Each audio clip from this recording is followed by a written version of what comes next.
I begin this webinar by acknowledging the traditional custodians of all the lands on which we meet.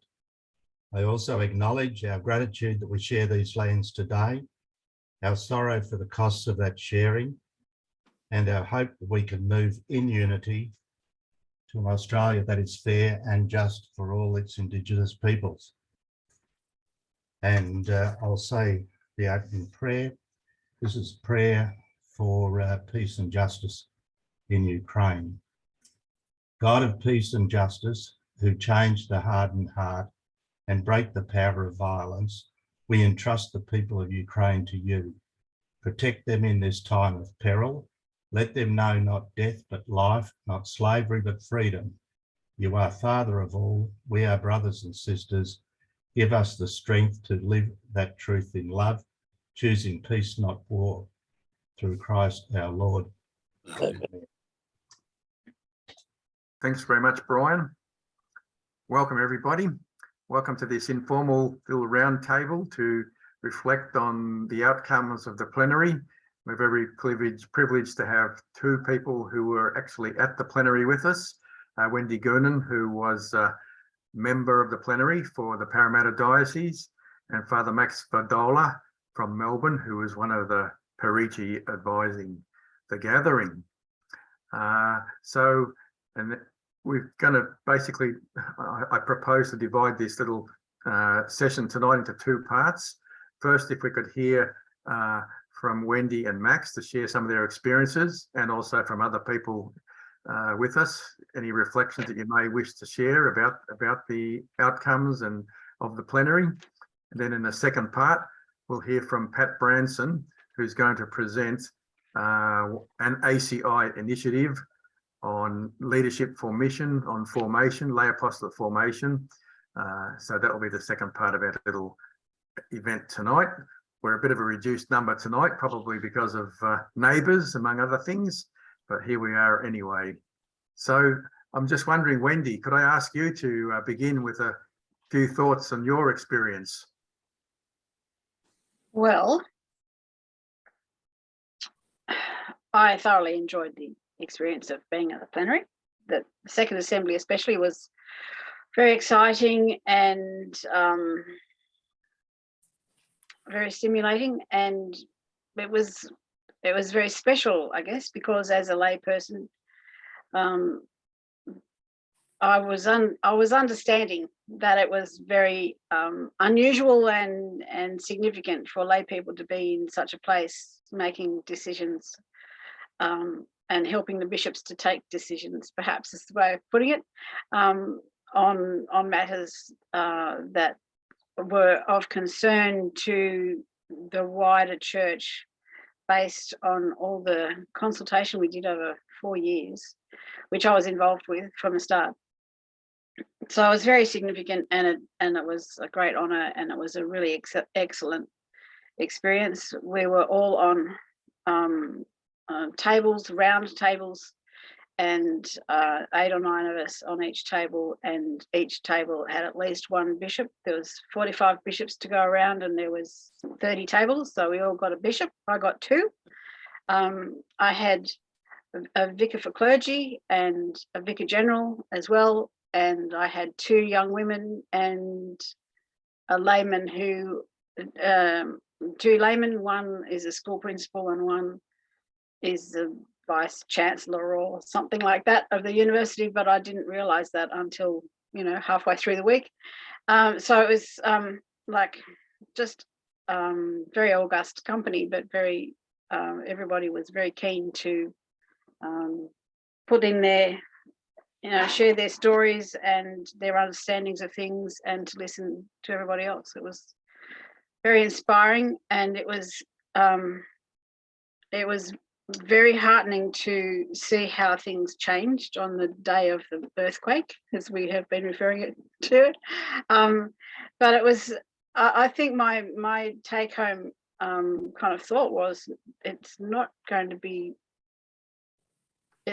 to be very hard to have such a forum without lay people in the future.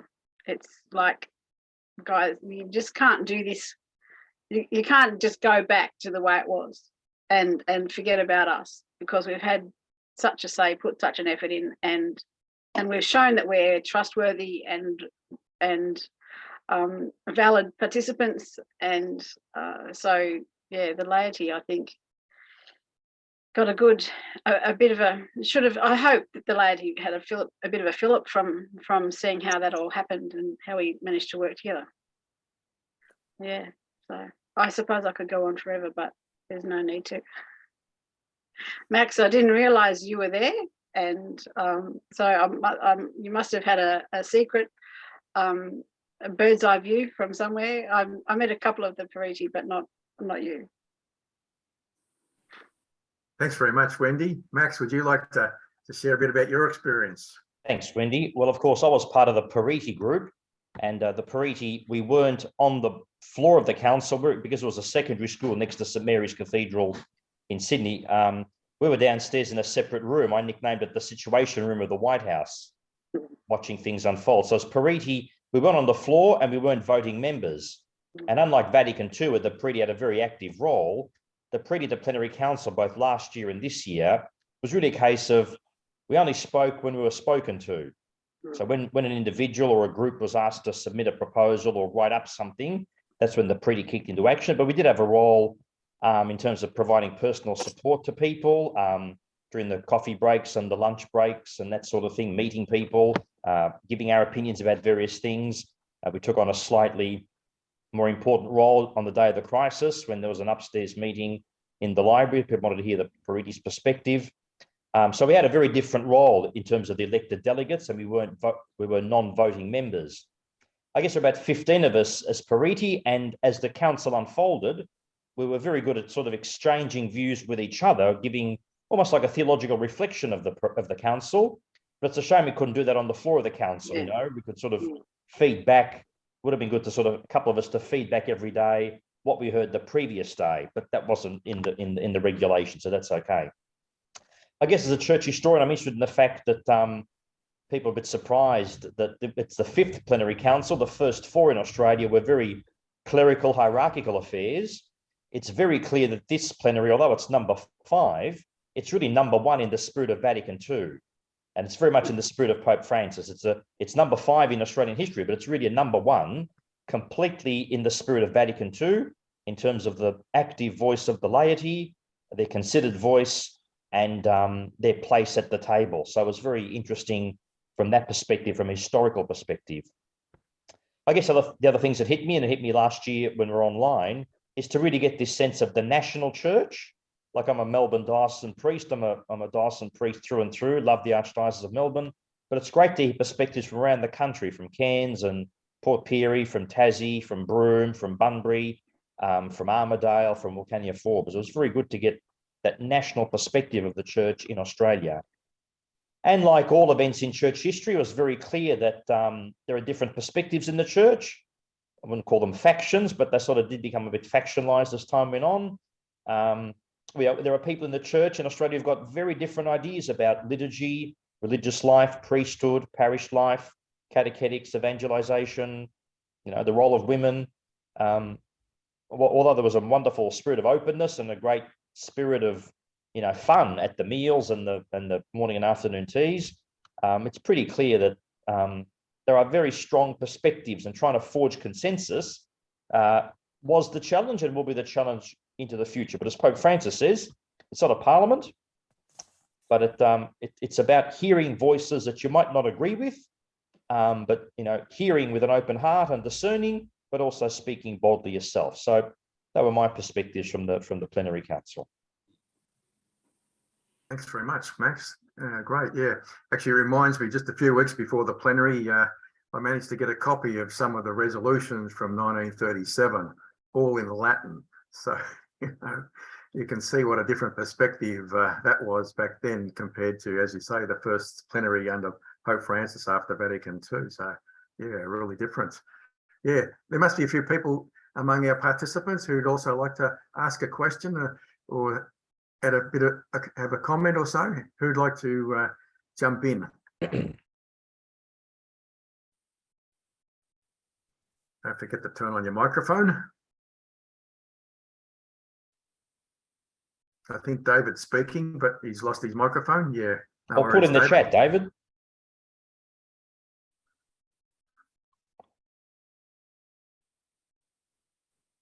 Oh, right. That means his microphone's not working, is it? Okay. Well, let's hear from somebody else. Anybody else like to jump in at this point? Like, if I may not be able to see you, so just feel free to add in your comments or questions, or not live. Don't have to go into the chat. Yeah. Well, I'll ask a question if nobody else has got one. So yeah, we'd like to hear more about that day, that big earthquake day. What can you tell us more about it from your perspective, Wendy? Well, this was the day. This was Wednesday, but the Tuesday afternoon, we had considered section 4 and section 3, and that meant we had spiritual conversations. So we, thought about it with the Holy Spirit, and we shared around the table, and then we shared again, and then we put in any interventions that we wanted to. It was a different process in the second half of the week, which I'll explain, but we also had 3 or 4 separate amendments to consider, and just for the first introductory paragraphs, and that took quite a bit of negotiating because there were people needed to say things about each amendment, and the amendments themselves were kind of almost opposing. So if you didn't like this, and it was about the inclusion of women, the equal dignity of men and women, and but it was mainly, having said equal dignity of men and women, it mainly concentrated on how women are perceived in the church and how they are I guess given dignity by being recognised and things like that. And so there was a bit of argument and that kind of thing. And so we worked hard, and then we came to a consultative vote and agreed on the amendments, and then we made the vote, and the vote accepted all the amended motions, there was only 2, and one was to accept all these introductory paragraphs, which said a whole lot of different things, and the other one was to support the idea of women in the diaconate. And the next day, the first thing that happened in the mornings, the bishops, we had our opening prayer and our acknowledgement of country and all that kind of stuff. And then as soon as the live stream went off, the bishops would do their deliberative vote. And then we would get back onto the business of the day. And when they'd counted the deliberative votes, they would say, okay, we've got the results of the deliberative vote. And so we'd all get our little notebooks out and start writing down the results. And they'd read out the number of total votes, the number of platchets, the number of platchet ixomodems, and the number of non-platchets. And we were just stunned with the result, because both of those votes for that particular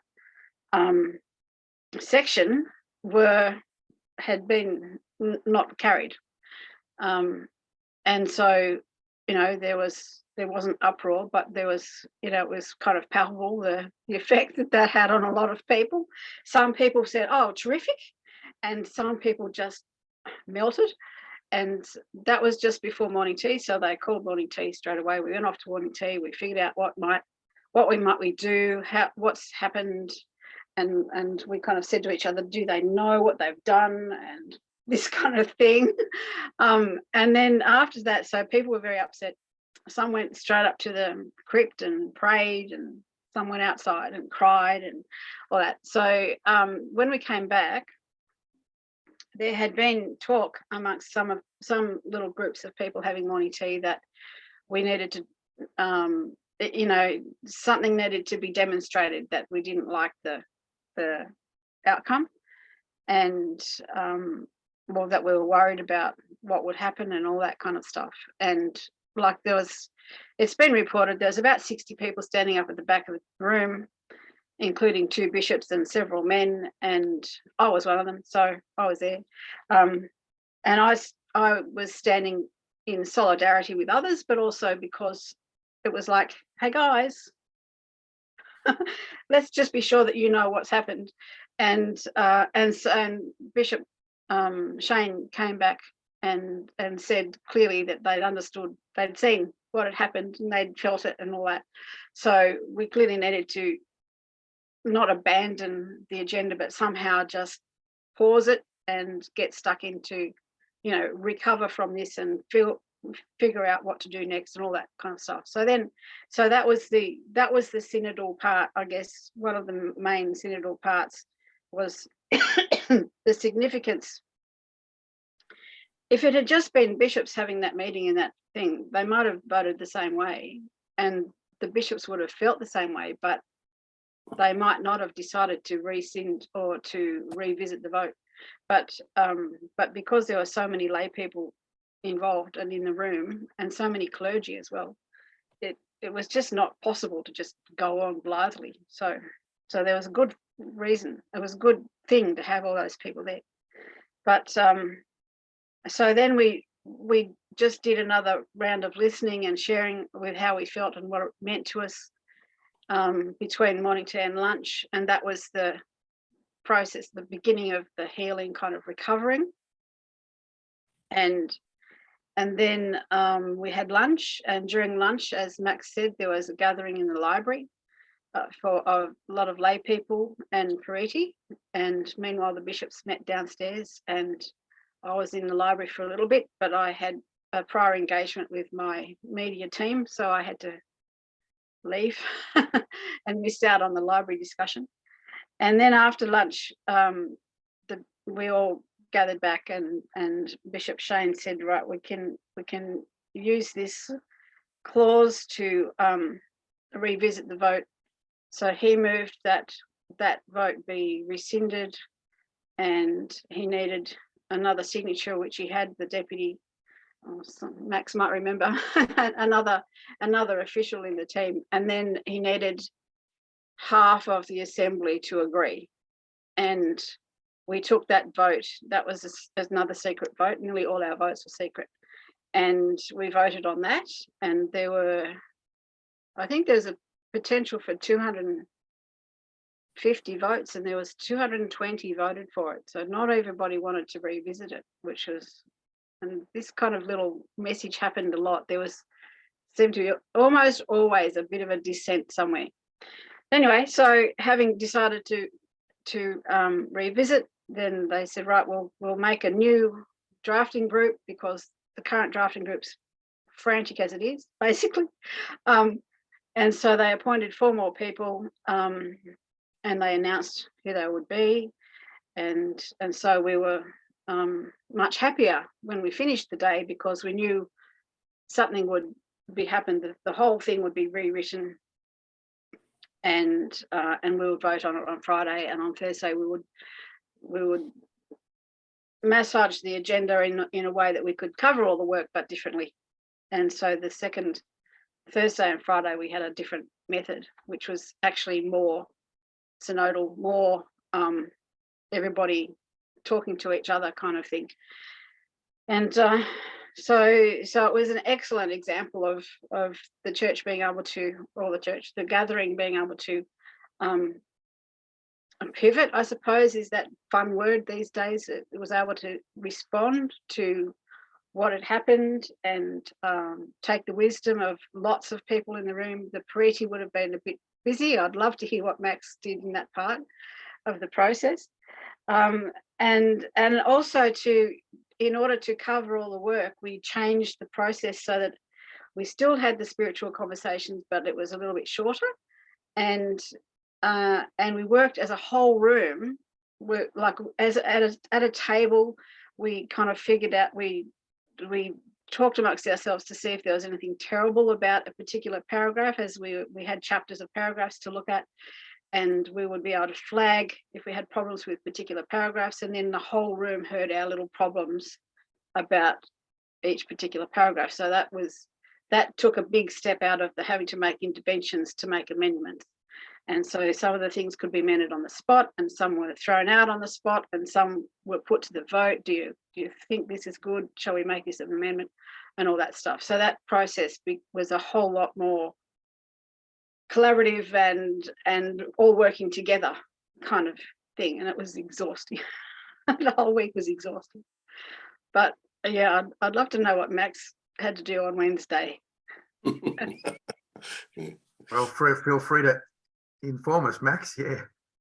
Well, after the dramatic vote of the morning, when we went up for morning tea, a lot of us felt our role was really pastoral care. I mean, I was very distressed to see a number of women distressed, people from Melbourne that I knew, people whose integrity I've always respected, but to see them sort of felt like they'd just been run over by a steamroller, really, thinking, well, what's the point of staying? What's the point of doing all this if an idea can just be trashed? So it's not going to have disagreement, but a whole thing just sort of disappeared off the agenda. So myself and a few others, we felt our role was to, provide as much pastoral support as possible, and then to support that meeting in the library that tried to recalibrate the whole event and the whole process, which Bishop Shane was seeking to do. But I guess it's a very valuable lesson of that listening. So, I find it a challenge to have to listen to people whose views I disagree with. But we had to listen to very painful stories of people, and people are in tears, and Wendy would know them. A lot of women were distressed, a lot of men. I think some of the bishops were completely shocked about what happened as well. I asked the bishops I met one of the bishops on my table. He was invited by one of our young ladies to come and stand with us, and he said, "Thank you for inviting me." So he was one of the bishops that was standing, and I just said, "How do you feel?"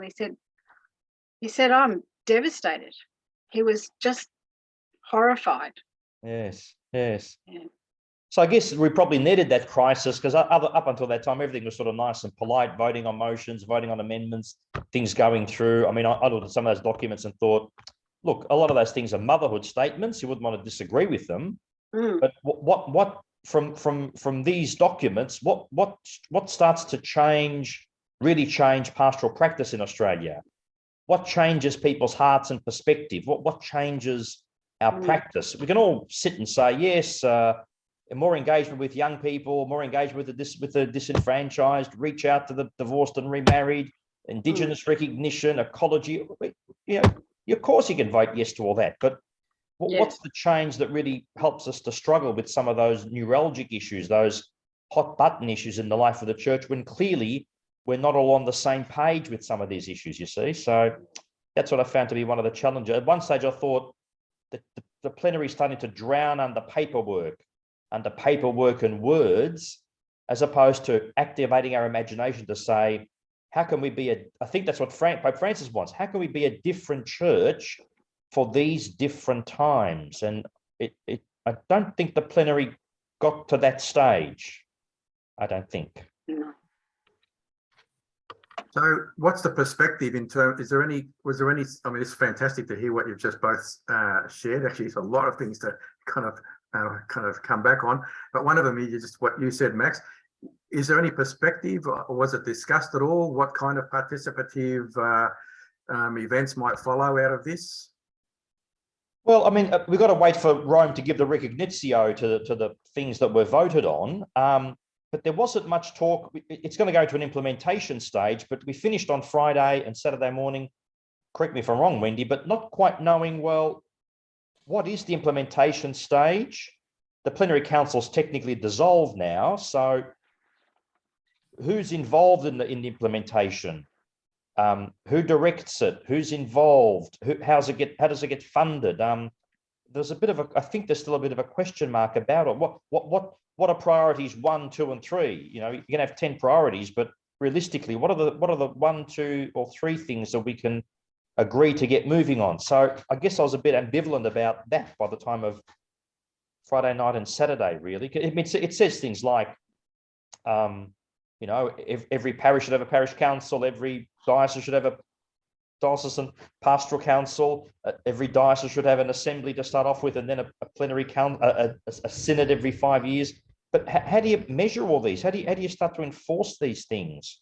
And is it just going to be left to the Australian Catholic Bishops' Conference? That's not the plenary. They can't be the sole vehicle for implementation. So those sort of questions were left a bit ambivalent, or in my mind. Well, by I think they were left very broad, weren't they? The decree for the implementation phase says that the Bishops' Commission for the Plenary Council, so those bishops that have already been busy, will be responsible for establishing terms of review for it. And there's a roundtable body that's going to be set up from decree number 7, which is a governance one. And it's supposed to be looking at how synodality works going forward. And so that roundtable, when that gets set up, and that's the Bishops' Conference and the Catholic Religious Australia and the AMPJPs, yes, they'll be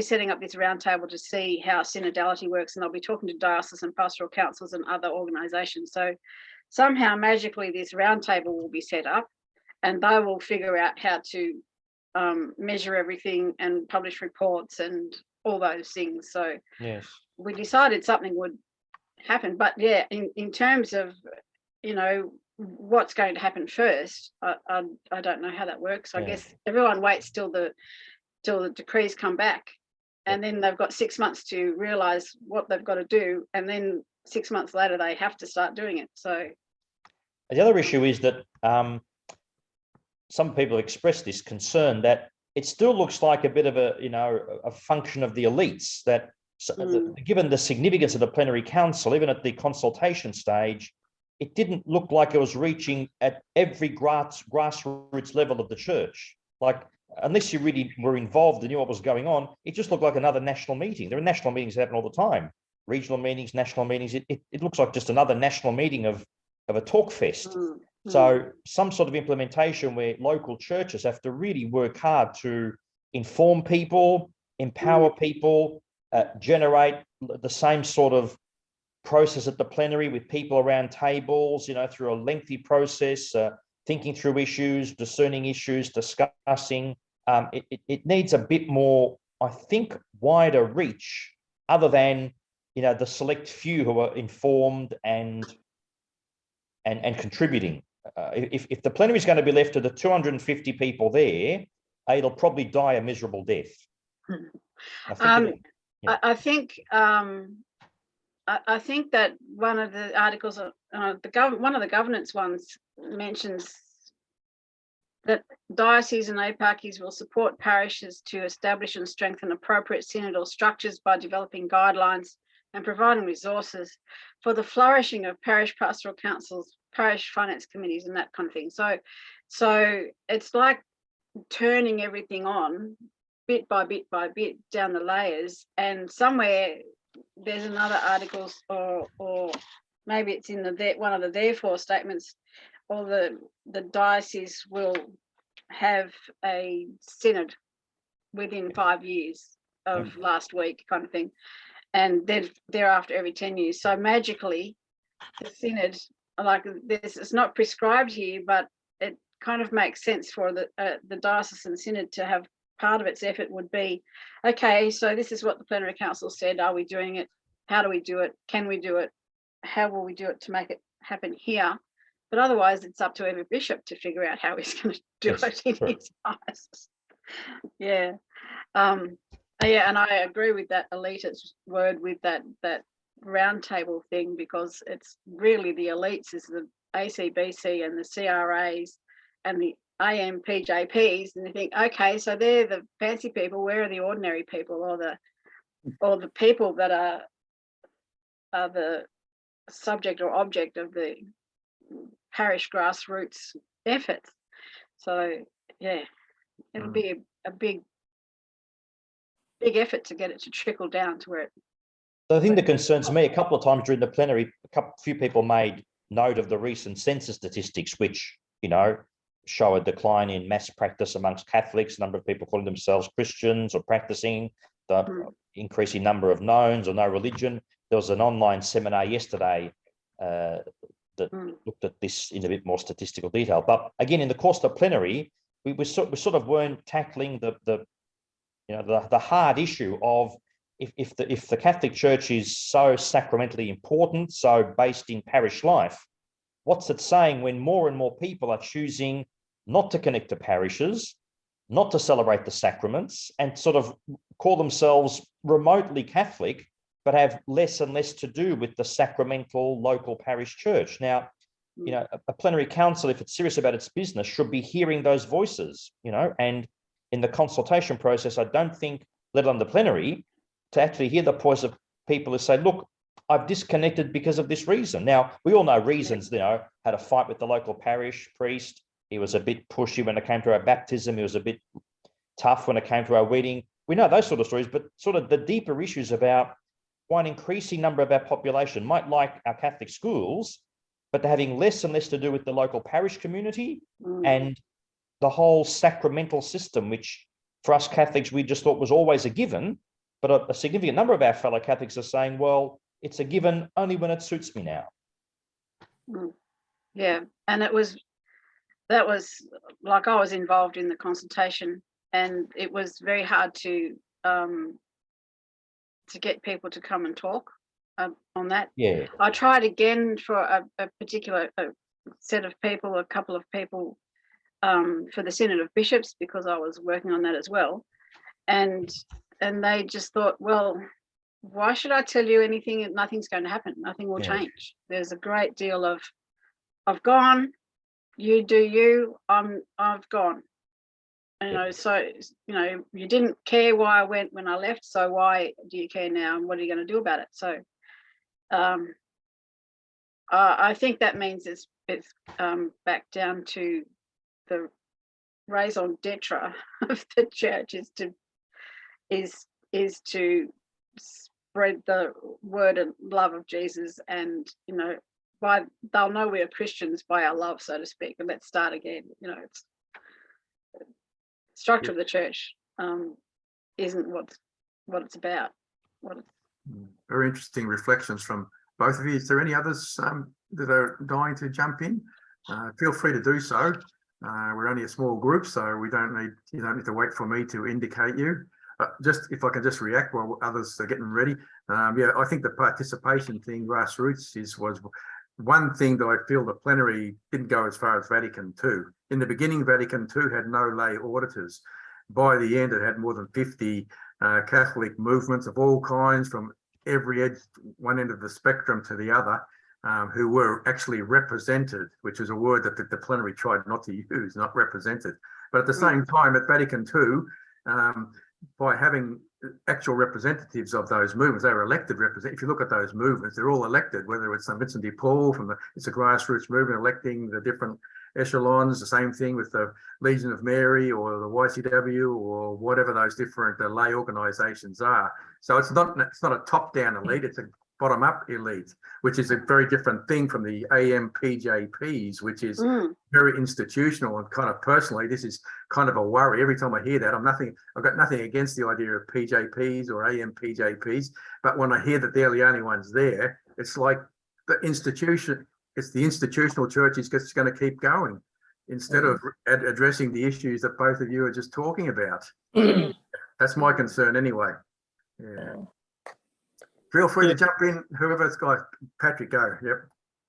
Well, I was just simply going to say that I think the plenary council was a sort of a microcosm in one way of what's happening in the world. People are leaving institutions all over. The borders are crumbling. Institutions are breaking up.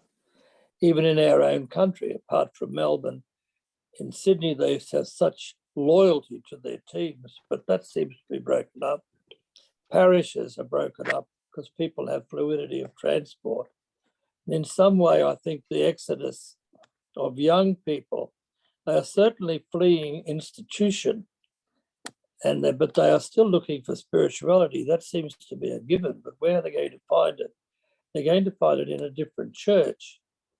And as far as I could see, the eyes of the world was on the plenary council.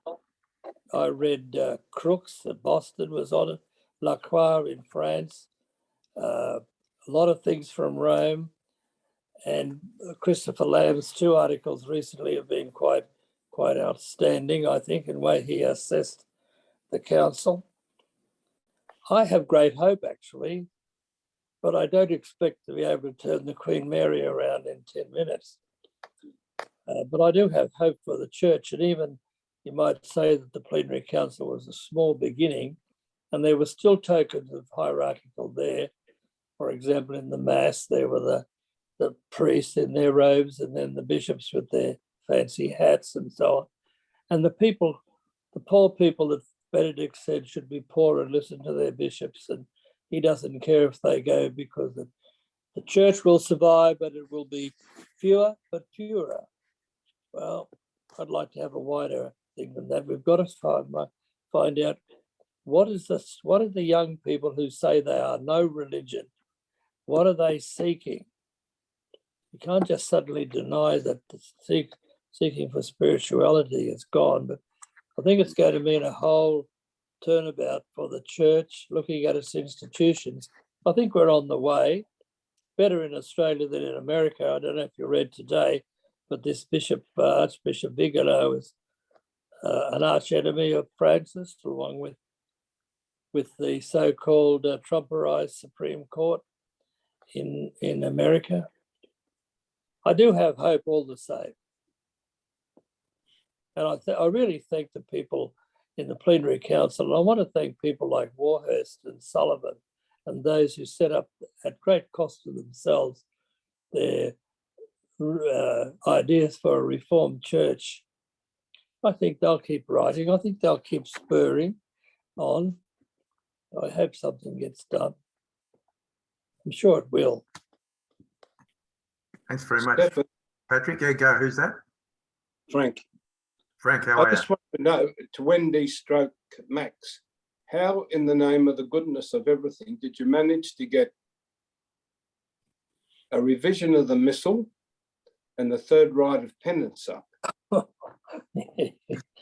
How that did you was a get bit that on surprising, Frank. Yeah. Yeah, I mean, these are things that ordinary priests in the diocese have been screaming about, what, for 20 years now. And they got taken away, the voices weren't heard.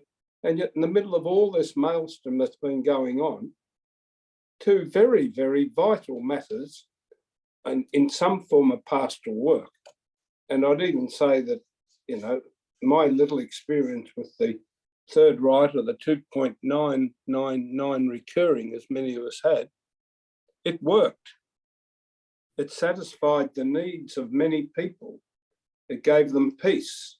It gave them a reason for belonging. When I was in Wodonga, the church held 400. We would have these at least 3 times a year before the big feast days, and the church was always full. It was done very, very well done. It's creative liturgy, good music, good expression, some acting, some all this, but it filled the church. And now if you go there, you get 2 people and a cat and a dog for reconciliation. I mean, they're destroying the sacrament. So how'd you get it up? Well, I didn't get it up. I watched it happen, but it just seemed one of those things that there was a bit more in favor of it, even though I think realistically, I mean, even if we started practicing third rite from next week, I don't think we'll go back to the crowds we used to get 25 years ago when I was first ordained. No, I'm sure that's true. But So that's the other pastoral challenge you see for us. yeah. Yeah. There was some discussion about that, and about that question, and there were some interventions about how it didn't make sense with canon law, because canon law requires that you have to have that there needs to be what's the word? The loosing and binding, and you needed, well, anyway, the reasons for why it was curtailed was because it had become normative, which was against the divine law for the sacrament. So, but it's the arguments which were put forward mostly on the floor during that discussion were about things like how how often, like for priests that have hundreds of kilometers to deal with, are often faced with it being impossible to hear confessions for their flock, and it just made sense to be doing a third rite, but that didn't also didn't fit into the concept of, it was a Titanic going down. Is it an emergency? You can't plan to do it because it's, you don't plan for emergencies. You don't say there's going to be an emergency next week, therefore we'll have the third rite.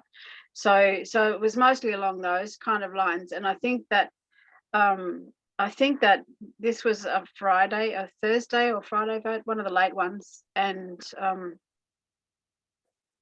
I think by then that the group had become a little bit more open to the cries, and there were the cries of the priests and the bishops in remote places who couldn't look after their flock the way they wanted to. And like there was a mention made, there's an elephant in this room that's not being talked about, which is these dioceses that don't have enough priests and staff and resources and funds and all of that. And that wasn't really attacked at all, but we had this sense that actually, if the church wants to serve its people, it can surely ask for ways of being a little bit more imaginative to do things for the people. And that was the reconciliation one. And the other one about the translation, it was another one. It just hit a nerve. Lots of people kind of had thought that for years, and there was just this sense in the room that actually this needs to be said again. And a couple of the priests and bishops said, as I said at the first assembly, or as I said in all these other forums, something needs to be done about this translation. And my bishop got up and said, well, I think we should start from scratch. My parish priest got up and said, as I said, let's revisit this translation. And his own bishop got up at the same time, and he thought, oh, is he going to negate what I'm just saying? But he went a step further and said, come on, we need to get a little bit more interesting anyway. So yeah, I don't know what can happen from those two resolutions, but my concern is they sort of become internal church, like sort of church achievements. We pat ourselves on the back with it. And as a parish priest, I say to myself, well, we can have the best missal in the world, but it's not much good to me if I'm celebrating mass for only 20 people on a Sunday. It's not much good having third rite if there's only going to be 10 people in the church. So I think we've got to grab the pastoral bull by the horns, as opposed to patting ourselves on the back and say, oh, we achieved this victory, achieved that victory, that got up. I'm thinking, well, hang on a minute, but what's this? What's the greater good that's going to be served by this? Yeah.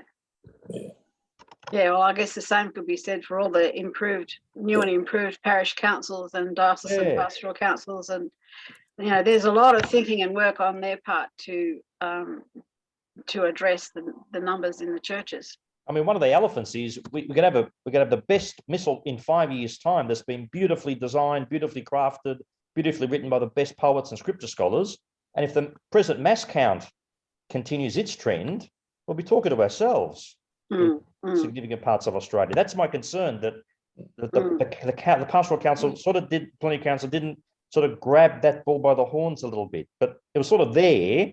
Correct me if I'm wrong, Wendy, but it was sort of there, but we didn't really engage with that. Right.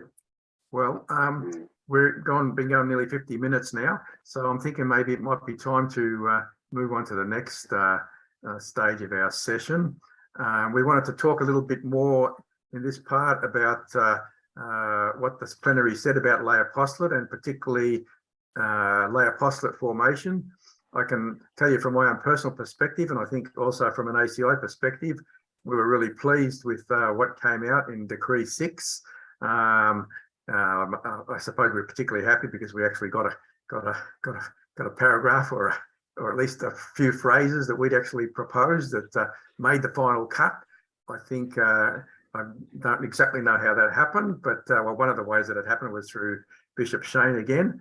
But I'm sure also there was support. I know there was support from others who were in the plenary, again, including Jim Monahan. I know he was one of the people that missed out. He had a great little intervention prepared, but with the change in agenda on Wednesday, he never got a chance to speak it. Unfortunately, he couldn't be here with us tonight to share it. But we all read it. You all read it, did you? It was, yeah, all the interventions were available to us, were sent out to us the night before. So we had the opportunity to read it, and also they'll all be included in the ACTA. So when the final huge record of everything that happened comes out, everybody can see all of those interventions, and that is interesting reading. A lot of people will think, oh my goodness, how did you make that decision when there were people saying this kind of thing? So yeah, it's not lost to the mist of time. It will be recorded and findable one day.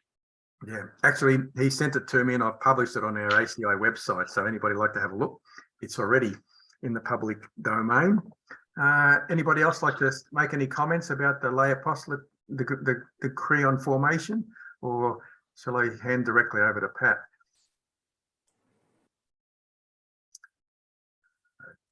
Okay, I don't hear anybody or see anybody putting up their hand or jumping in. Pat, maybe it's time to hear from you about our own ACI response to the decree. Yeah, thanks very much. Now I'll see if I can share a screen.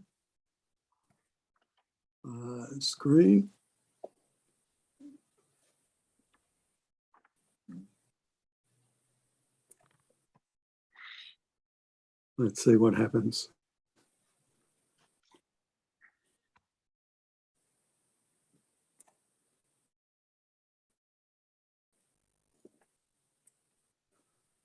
I'm not succeeding here, Stefan, so. We can see a program overview. Oh, good. Okay, so I see if I can get it to go back. Here we are. Okay. So, okay. So this Leadership for Mission program that we have been developing over here in the West has come out of experiences that mainly Stefan has had, both working in Asia with YPD, Youth Young People for Development, and also the experience in Australia of the work done by Father Charlie Main, a Jesuit, who for quite a few years, I understand, annually would run a training program based on See, Judge and Act. And a lot of the people who participated in that were seminarians. And we see a need for this sort of program because we've watched the decline of YCW and YCS across Australia, and really want to be able to try and halt that and just move it back, but also to share with other movements and associations what lies at the heart of the Josist movements. And so we've devised a program which we will run next year. And the program, fortunately, we'd set it up beforehand, but I guess it was sort of sitting in behind the interventions that we wanted made at the plenary council. But in the council there, in Decree 6, there's that call for renewal of formation in the Australian Church, and looking for ways of forming people that encourage and strengthen the apostolate of the laity. So our program, as we're designing it, addresses that.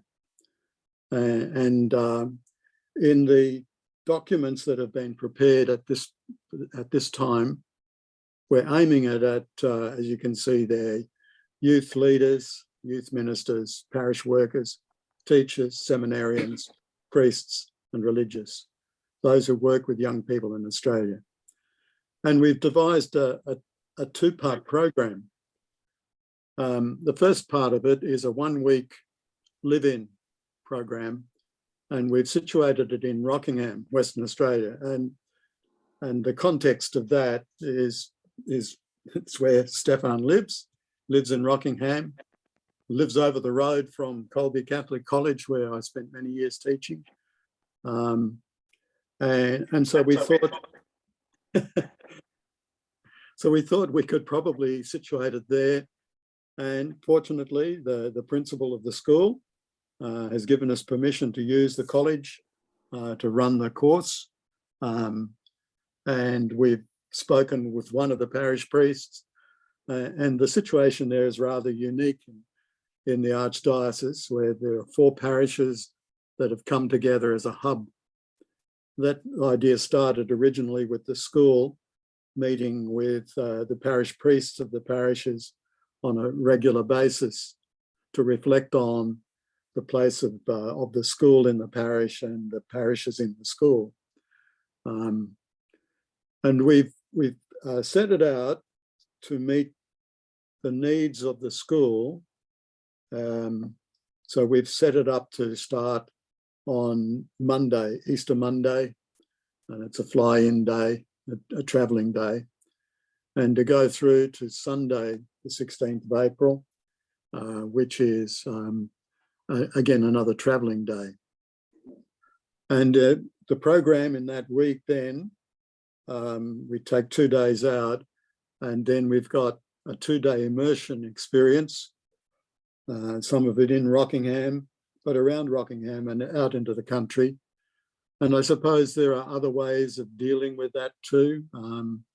If it's not possible for people coming from other states to do those 2 days of immersion, but maybe those 2 days could be done where they live. And then there's a 3-day training program, which focuses on see, judge, and act. And those 3 days give people a chance to practice how they might form groups where they come from.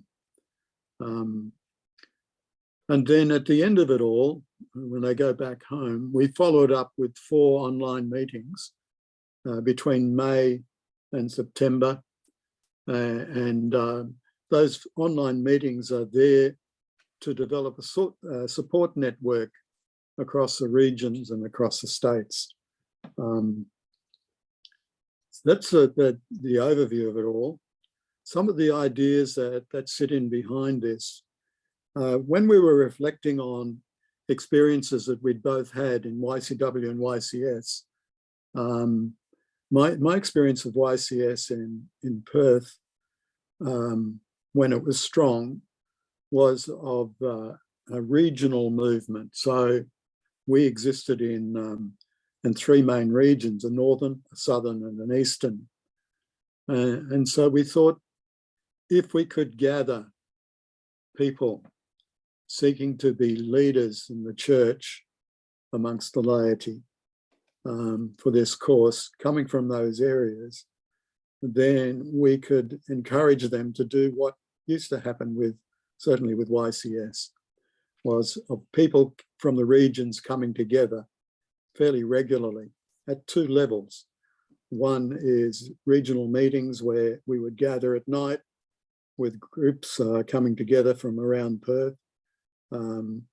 And also the leaders of each of the groups meeting together in a central review group. And I suppose we could look on these online meetings as being like those central review group meetings, where people could share their experiences of the formation and faith of people that had joined them, wherever they are, in their parishes or wherever. And and that it's through those meetings too that we can do some teaching, but also some skill sharing and skill building. So those 4 online meetings, certainly I would hope, and I think Stefan hopes too, that things will expand beyond that. So where these sorts of things happen in the church, when they are happening freely, then people tend to take responsibility for them. And so they don't have to be sort of pushed by, I suppose, by Stefan and myself at the moment. Yeah. Anything you wanted to add, Stefan? Well, just to maybe one thing. Yeah, I really see that second part is extremely important, because we don't want this to be just a theoretical program where people have heard about See Judge Act and as a sort of something from Catholic social teaching. But the idea is that we would accompany them, to use Pope Francis's word. We'd accompany them over the next few months, while they also are taking initiatives in their own home states and cities or communities, whatever it might be, whether it's YCS or YCW, could be with Indigenous communities, could be with women, young mothers. There's all kinds of milieu, to use the old word that Cardijn had in the old days. But that's the idea, that we don't just run a one-off event, but we've got something that provides a framework to work with people afterwards. And also, I should just mention here too, yeah, Max is here with us. We've been working with Catholic Theological College, which is part of the University of Divinity, to get accreditation for this. So that's still in the process, but that'll be a huge bonus, I think, for those that participate as well afterwards, and maybe an encouragement to youth ministers and people like that to join the program. Yep, that's my comments. Do you want to say anything, Max, about it, or do you want to finish what you wanted to say first, Pat? Did you have another slide to show? Did you? I'm not sure. Doesn't matter if you don't. Yeah. Okay. Yeah. Have you got any comments that you want to make, Max? Just to say that it will be accredited and advertised and tagged as an official unit of Catholic Theological College as part of the University of Divinity. So anyone doing a degree of any description can get accreditation for this as part of their award. So we're just working through all the fine detail of that at the moment. Yeah, Good idea. That's fantastic, I reckon. Yeah. Yes. So tell us when we can officially put Catholic Theological College and University of Divinity logos on the bottom. We'll be very keen to do that whenever it's gone through far enough in the approvals process. Yeah, but yeah. I guess we've got to say, whatever we do next year, even though we've kind of done similar things in the past, this will still be a pilot project, because usually I've done these things myself, for the YCW and a Pat for the YCS. But here we're reaching out to new people who have no experience of the movement, and so it's a little bit of a new way. Maybe Back to the Future with Charlie Main, I don't know, but yeah. Can I ask Sure. a question? I was just looking at Article 3. I think in your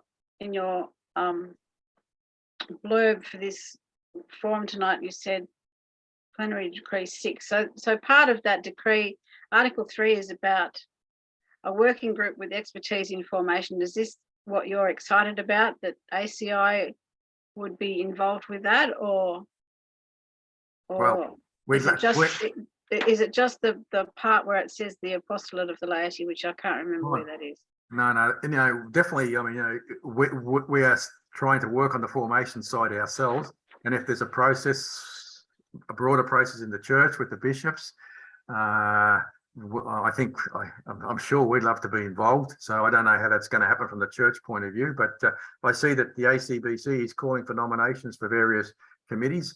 I haven't seen one about formation yet, but if there is, I'm sure that some of us would be keen to put in our applications.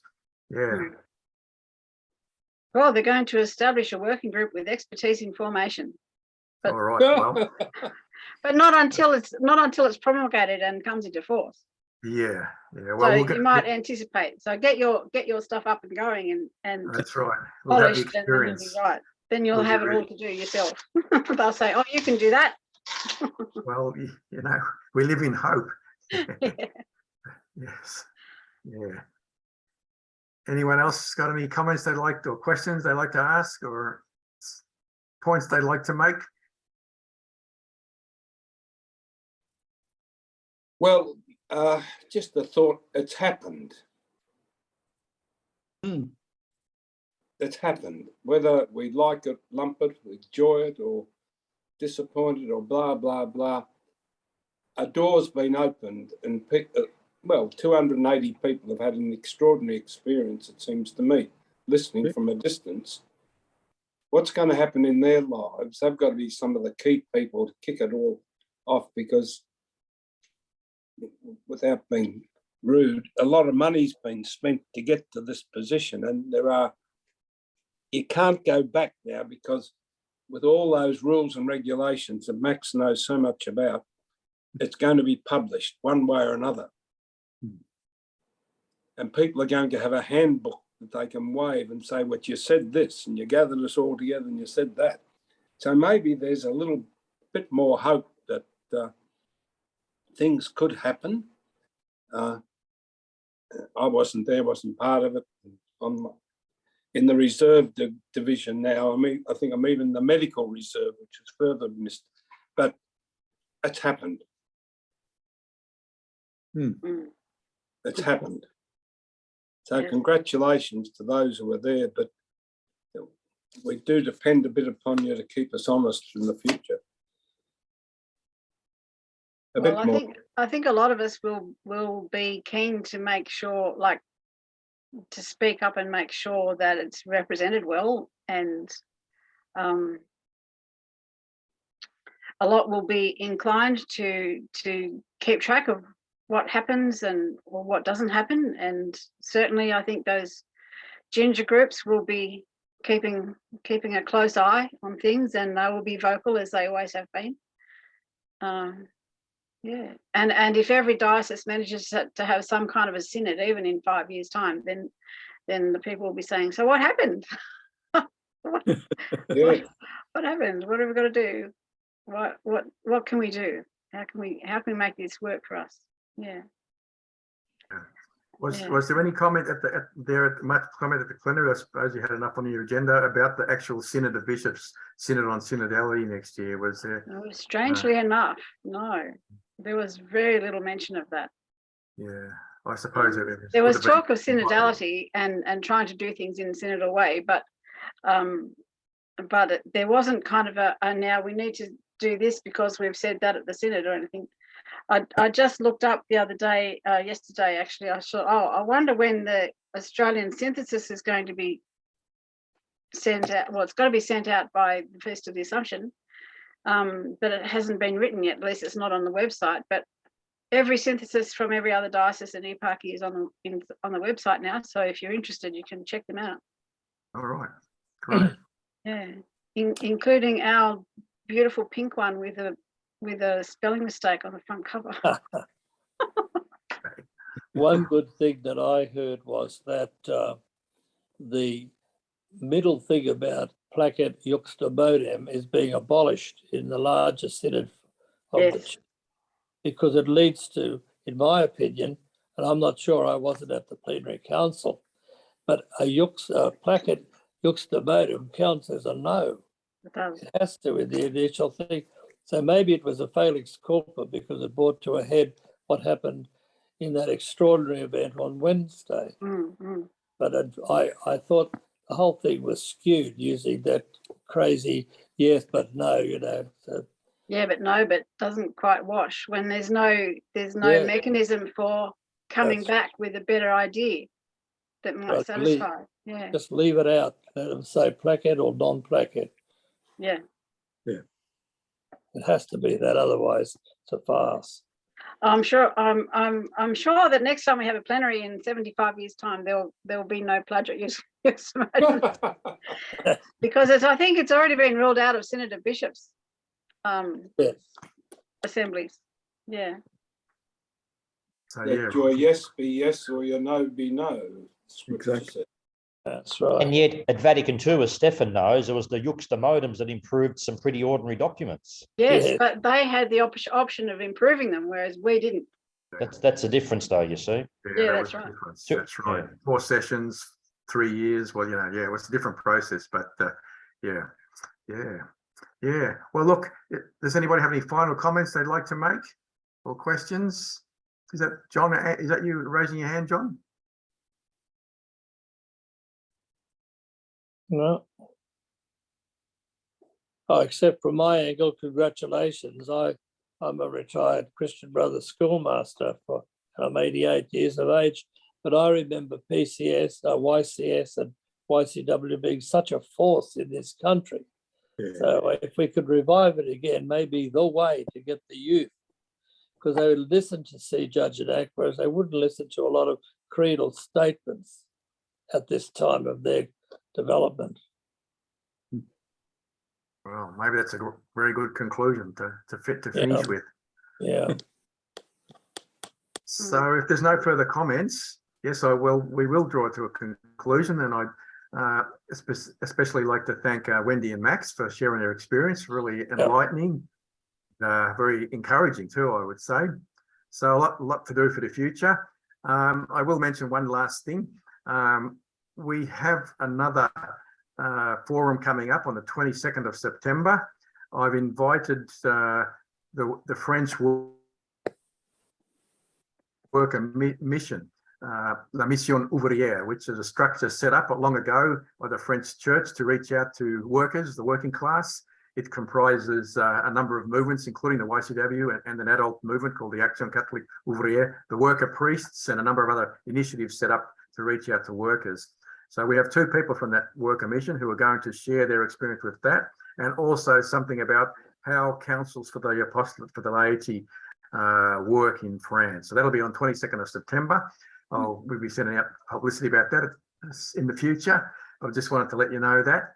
And finally, just to thank everybody for joining us tonight. And I guess we can go and watch the end of Neighbours now.